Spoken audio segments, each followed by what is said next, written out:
Hello, everybody, and welcome into another edition of the Penn's Iceberg radio program. I am your host, as always, Casey Stamp, along with my partner, Jason Kaczynski. How you doing this evening, Jason?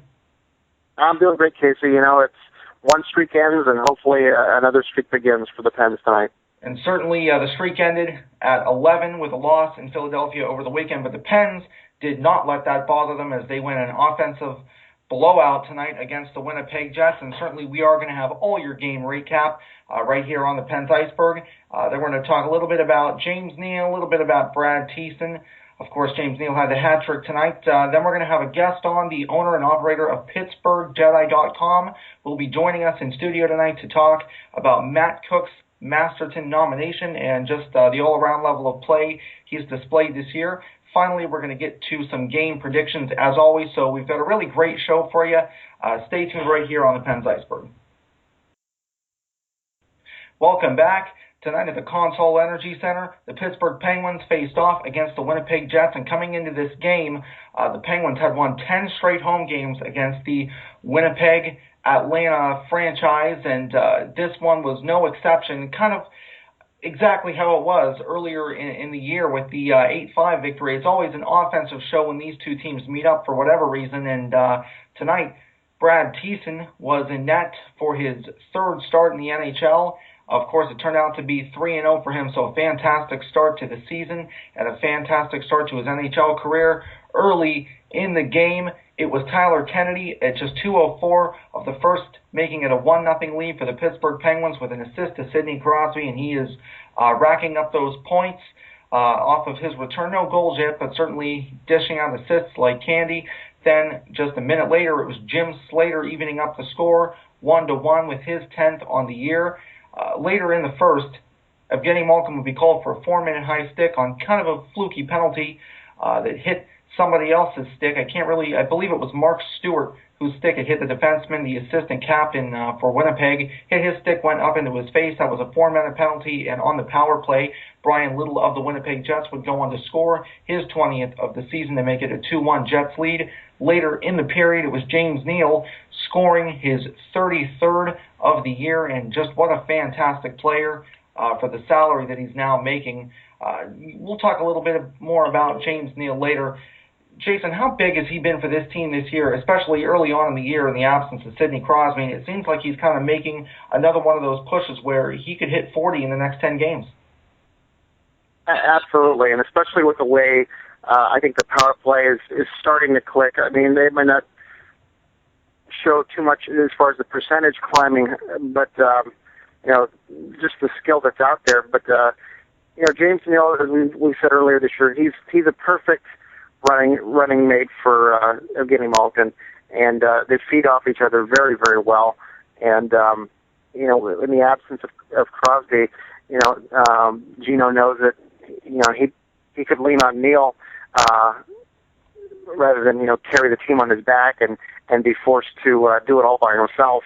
And sometimes in the past we've seen him get into trouble doing that, but it's huge.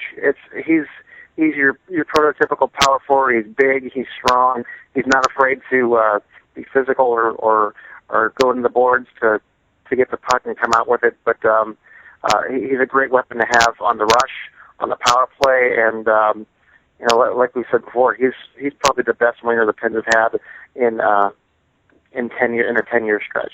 Boy, and I'll tell you what, all those people who bought number 18 jerseys at the beginning of the year, man, they got their payoff. Money well spent.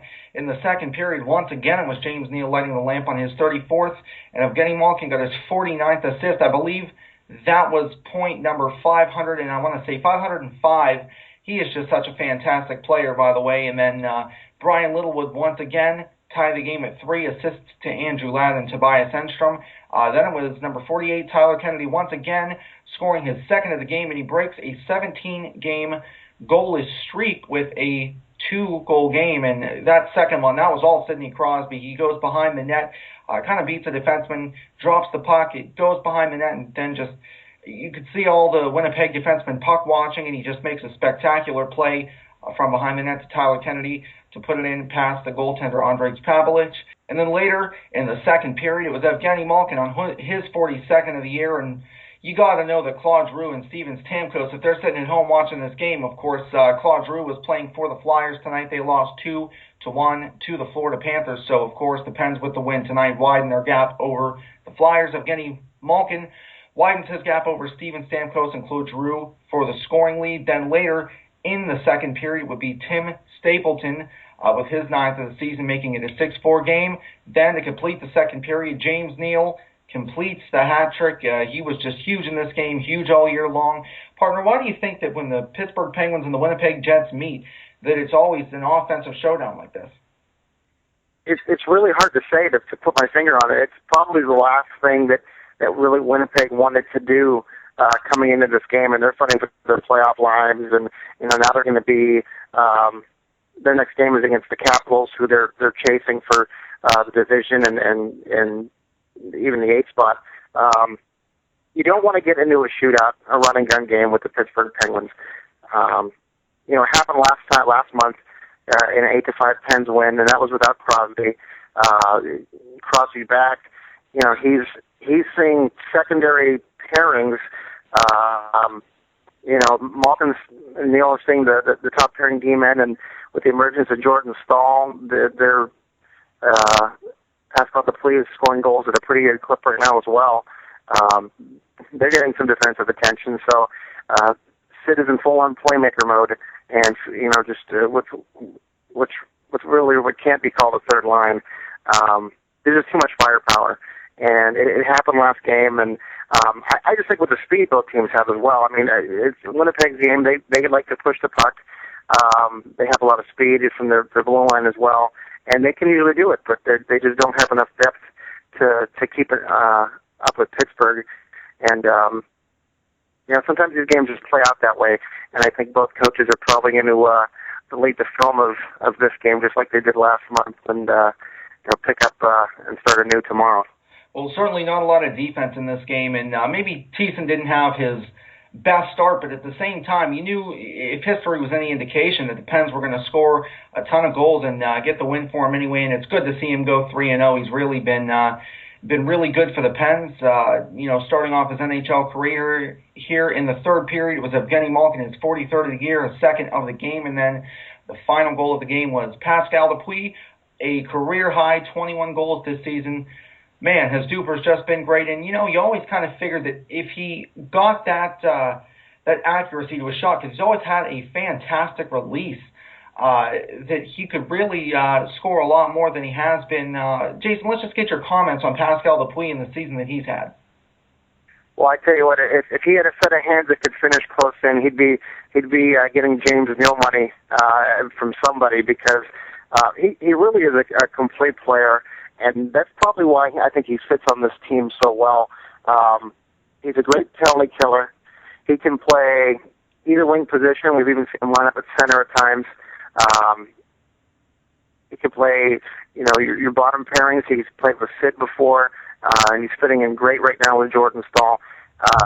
That's how you have, longevity and add, value to not only yourself as a player, but to contribute to the team. He plays well in all situations, has great speed, and although his hands aren't the best, he has a terrific shot, and he can get it off lightning fast, as we saw on the one-timer from Jordan Staal tonight. And he's just, you can tell he's from the 24/7 from HBO last year, that he's just a well-liked guy in the room and a good teammate to have. And he's so far he's the best part of the Marian Hossa trade for the Pens, no doubt. And as we were talking about last week, people now refer to it as the Pascal Dupuis trade. And, I remember when the trade happened, and Barry Melrose kind of made some comments on it. He said, we all know how good Marian Hossa is. We all know he's sort of going to be more of a rental. Barry Melrose figured he would leave, and of course he did. He went to Detroit to try to win the Stanley Cup, and I just loved it when the Penguins ended up beating him and the Red Wings in the Stanley Cup. That was just, something that added to the fact that we won the Stanley Cup. But he said the guy that you're really going to like in this trade is Pascal Dupuis. He's got a fantastic shot, and if he could just get some finish on that, he'll be a really great player. And boy, has he turned out to be a real big player for the Pens this year.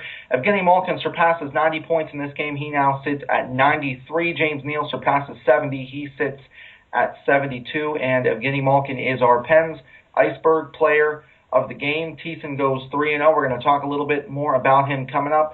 So stay tuned. Don't go anywhere. We'll be right back on the Pens Iceberg. Welcome back. Let's start off by talking about James Neal. We saw that NHL 36 with James Neal a few weeks ago. He has some really good friends in the room, especially Pascal Dupuis. We saw how he loves to do the hair, and he's just been such a great fit here in Pittsburgh, and great fit not only on the ice but in the locker room. Transition-wise, it was tough for him last year. Only I believe 1 or 2 goals in the entirety of the regular season after the trade, and then of course he had the one really big goal in Tampa to win that Game 3. The Pens went on to lose that series, but James Neal has just been huge for the Penguins since his trade from Dallas. Jason, when he came over from Dallas, I don't know if you had watched him a whole lot. What were some things that you were hearing about James Neal and about his potential to play with star players like Malkin or Sid? Well, we knew he was a young goal scorer. He had already had 3 20-goal seasons. The one thing we heard from Dallas fans and league observers was that he was streaky, and it just sometimes that's the way it happens for everybody. Right now Sidney Crosby's gone. I believe this is his 11th game without a goal, but he's racking up the assists. But even when Neal doesn't score a goal, he contributes in other ways, as we've seen this year. But they've got a lot of great talent in Dallas. They had a plethora of scoring wingers, and really needed a kind of a power play quarterback and puck living D-men. So it was sending Alex Goligoski. That was a really nice trade for both teams. But Neal had a lot of potential. The size, he played well in the playoffs as a junior, and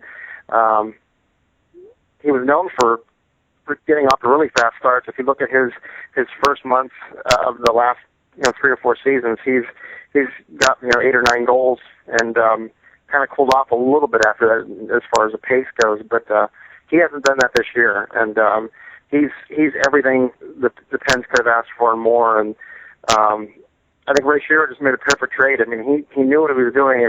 If he did his homework, he went out and got a winger that could complement all their centers and play in pretty much any situation. Just kind of lucky that he's here for the next 6 years too. And that's one of those things is that Ray Shero really doesn't do those 6-year type of deals. He's not really known for doing those long deals, but as he said in the NHL 36, if you're going to make those type of commitments, make sure it's the right guy. And of course, so far James Neal has definitely turned out to be the right guy, and no doubt if you had to slap a label on James Neal, I think you'd probably label him a power forward. Partner, when you talk about James Neal and Milan Lucic and Scott Hartnell, some of the top power forwards in the league, maybe Ryan Callahan fits up there in that category. Where would you rank James Neal as far as top power forwards in the NHL? I definitely ahead of guys like Callahan, and I don't know. The jury for me is still out on Hartnell. I know what he brings to a team. He's a guy. If you're a fan, you love to hate him, and if he's on your team, you love him. Even though I wouldn't want him on the Pens, he's having a really good breakout year. He's only 29, but Lucic is known for kind of dropping the gloves, and I wouldn't want Neal to do that, but he hasn't backed away from any scrums or conflicts on the ice. I definitely put him in the top 5, and as I even said on Twitter tonight, Evander Kane kind of has a little bit of that James Neal tonight. The tools to develop into a power forward. You can see a lot of these young guys coming in that are look like James Neal a few years ago, and he's just going to get better and better, I think, especially as he's, you can tell he's fully confident in his team. I just think last year he, sometimes being traded is a shock to the system, and players react differently. I'll look at Cody Hodgson, who's scoreless in 10 games after going from Vancouver to Buffalo, but, I would look for him to next year, once he's acclimated and can start in the training camp and know what's expected of him beginning in the off season, that sort of thing, to kind of sort of pick it up. But yeah, James Neal's a top 5 power forward in the NHL, no doubt. Certainly a fantastic player and a fantastic young man. Glad we're having him stick around for so long. Switching gears here a little bit, Brad Thiessen, 3 starts, 3 wins to start out his National Hockey League career. Of course, we know that he had some struggles in the AHL earlier this year, AHL Goalie of the Year last year. It's been kind of a roller coaster ride for him, and then he comes in this year, takes over for Brent Johnson, who has been out with an injury for a while now, but Thiessen makes his 3rd start tonight. He's 3-0. He's got a great team in front of him, but also he's made some very big saves. Jason, what do you see here from Thiessen? Do you think that he's somebody that could really stick around and maybe be a backup goaltender long-term for Marc-Andre Fleury? I really do. I didn't know a whole lot about him. I've kind of followed him through Wilkes-Barre Scranton and haven't seen him play a lot in person or on tape or film, but he's pretty solid. He's usually pretty positionally sound. He's a little bit older, and I think he's the speed of the game seems to he's okay with that at the NHL level. I think there's a big difference, I think, between not only junior and the pros but AHL and the National Hockey League, and it's just a much more hectic pace. But that's tonight in a game like this, when it was all offense and the demon and goalies and probably the coaches were having fits. He stood tall. I remember the save right in front where he robbed Bufflin point blank, and it was a big save early on in the game. And it's kind of what the way Marc-Andre Fleury plays. He's shutouts, as we know, aren't his thing. But he's known for making the big save when his team needs it, and the team seemed to respond to that tonight. And they just, even in a game tonight when it's just full-out offense, he kind of weathered the storm and survived. But I think he has the tools to stick around as a backup, and we'll see what happens next year. But he's definitely doing himself some favors with the organization and the coaching staff, and looking pretty sharp here. And, I got to say, just from what I've seen, I've really liked what I've seen from Brad Thiessen. He's got a really good compete level.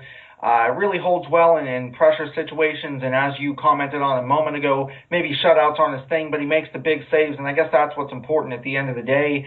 His mechanics at times are a little flawed, but that comes with practice, that comes with experience, and he'll really get all those things as he gets to get more games coming on in the NHL here, and hopefully Brad Thiessen will have a long and good career. Hopefully it'll be in Pittsburgh and he'll stick here. As we all know, Brent Johnson's had some struggles this season, so we don't know what's going to be happening with him after this season, but we hope to see more of Brad Thiessen in the future. All right, folks, we're going to take a short break. When we come back, the owner of PittsburghJedi.com is going to be with us to talk about Matt Cook's Masterton nomination. Stay tuned. Welcome back. We've got Pittsburgh Jedi Eli here from PittsburghJedi.com. And folks, if you're out there listening to this, please do check out the site. Really great site. Got some really good stuff on it from all of your Pittsburgh teams. And with that, we welcome in Eli. How are you doing tonight? Not too bad. How's it going with you? Doing awesome, especially after a offensive showdown in which the Pittsburgh Penguins defeated the Winnipeg Jets. We're going to talk a little bit here about the Matt Cook Masterton nomination. Now, last year, a lot of people were saying, Matt Cook's a dirty player. Matt Cook is this and that. Of course, he had a season-ending suspension with the elbow to, I believe it was Ryan Callahan, and he had the incident with Mark Savard, and his whole career kind of up to that point had just been marred with these type of incidents, especially, talking about his career with the Pittsburgh Penguins. But give us your thoughts on how Matt Cook has turned it around and really stepped up to the plate and lived up to his word about his change this year. He always said that he took it really hard once he had to take that suspension and sit out for the entire rest of the season, and it's even worse that they got knocked out before he was even able to jump back in. But this is something where he really showed how dynamic he is as a player. And all of a sudden he was known as an enforcer type, and now he's exceeding his career goals. He's got 16 on the year, which is a career high for him right now. And, and we still have a full month of games ahead of us. So, Matt Cook has really shown that, he's a full, well-rounded hockey player and not just a goon. Absolutely, and going a little bit back off of what you said here, we all knew Matt Cook was a great penalty killer, great physical player, but it was a question whether or not, that playing on the edge was a type of, was going to hurt his game or not. And I think a lot of people earlier on in the season would have said perhaps it affected the way that he played physically, maybe letting up a little bit on the hits. But as the season has worn on here, we've seen that he's finishing off his checks in a cleanly fashion. He's not doing anything to hurt anybody anymore. He's got very few penalty minutes this season. Of course, as you mentioned, 16 goals, a career high for Matt Cook, and he's been such a fantastic player this season. Do you think that he can continue this level of play in the future if he keeps his, if he keeps this style of play where he's playing on the edge but not over it? Yeah, I mean, we have to acknowledge the fact that NHL player, he's a professional. There's really nothing else to say, but he hasn't avoided physicality in his game. When you look at the stats, he has 135 hits on the year up until I guess today. I'm not exactly sure what he had today. He's third among forwards for the Penguins. He averages over 2.5 minutes a game on the penalty kill. In general, he's still playing hockey, which is a violent sport. He hasn't avoided that physical game, and he just shows that he's a hockey player inside and out, and he can do this. And of course, he had back-to-back 2-goal games not too long ago with Sidney Crosby at the center. Of course, perhaps his production recently may be a beneficiary of the fact that Sidney Crosby's been back and has been centering that third line, if you could even call that a third line. But do you think that his production may go down if at some point they take Sid off of his line and perhaps put Stahl, TK, and the Cook line back together come the playoff time? I mean, I guess you could say that, but he did have 12 other goals prior to that. He was kind of in that James Neal situation coming into the season where we weren't sure where he was going to end up as far as a player on the team, and he was one of the first to score goals. I mean, he was our team leader for about 3 games, I believe, right in the beginning. I don't really see Matt Cook having a tough time handling the rest of this season.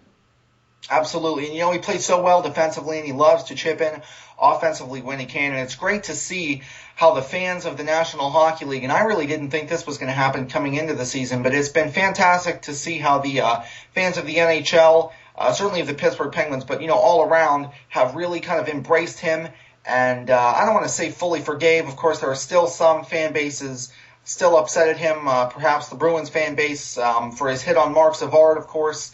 We don't know if we'll see Mark Savard ever play again in the National Hockey League, and that's a tragedy. But I think that a lot of fans have really come to embrace who he is now as a player and the way he has changed. And I think that we're seeing how good of a player he is now that he is not playing over that edge, but rather sort of on the line. And he's been a great player for the Pittsburgh Penguins this season.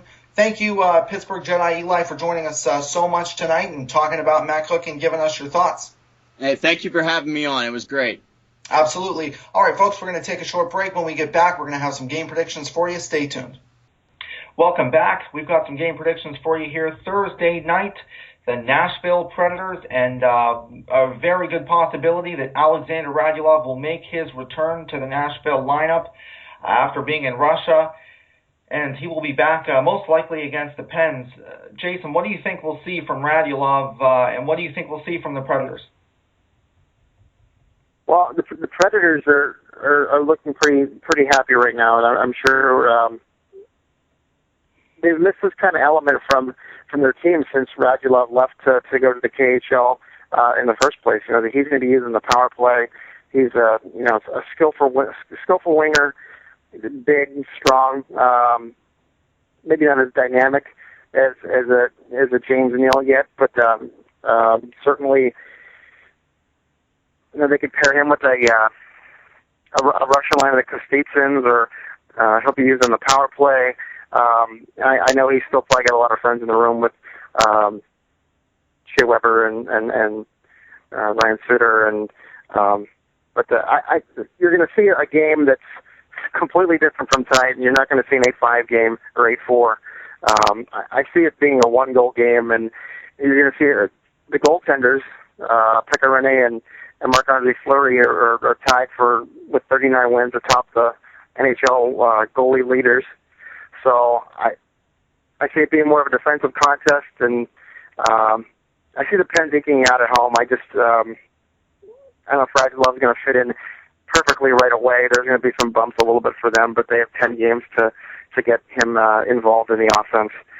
So I'll say Pens 2-1 in a defensive contest. And then, of course, on Saturday we have the Ottawa Senators, a team that sits 3 points behind the Boston Bruins in the Northeast Division. And, of course, both of those two teams competing for second overall in the East and trying to play that 7th seed. Right now, Ottawa's playing some desperate hockey. Tonight, of course, they're without Jason Spezza. He's ill, probably be back in the lineup by Saturday. The last time that the Pittsburgh Penguins faced off with the Ottawa Senators, Brent Johnson was in net, had to get pulled. And what do you think will happen this time around, and who do you think will start on Saturday?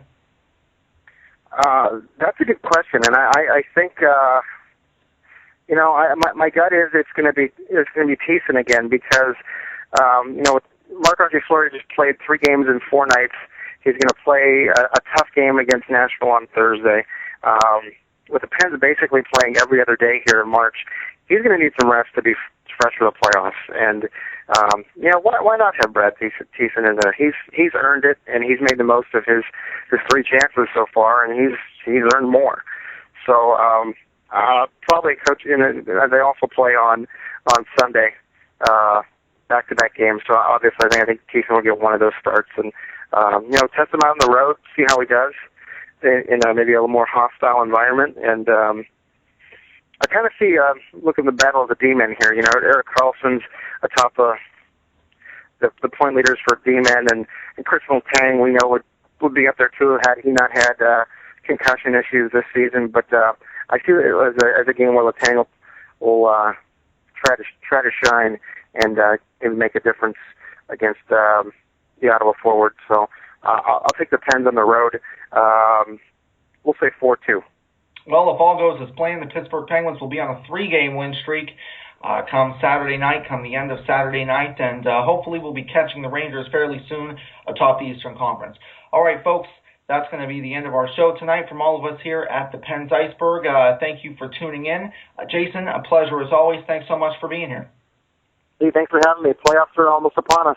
Playoffs are almost upon us. Can't wait to get those started. And, of course, a special thanks to our guest, the owner of PittsburghJedi.com. Please, if you can, check that site out. It's really it's a great site. It's got all the information on all of your Pittsburgh teams. And from all of us here at the Pens Iceberg, we wish you a good night and a great week.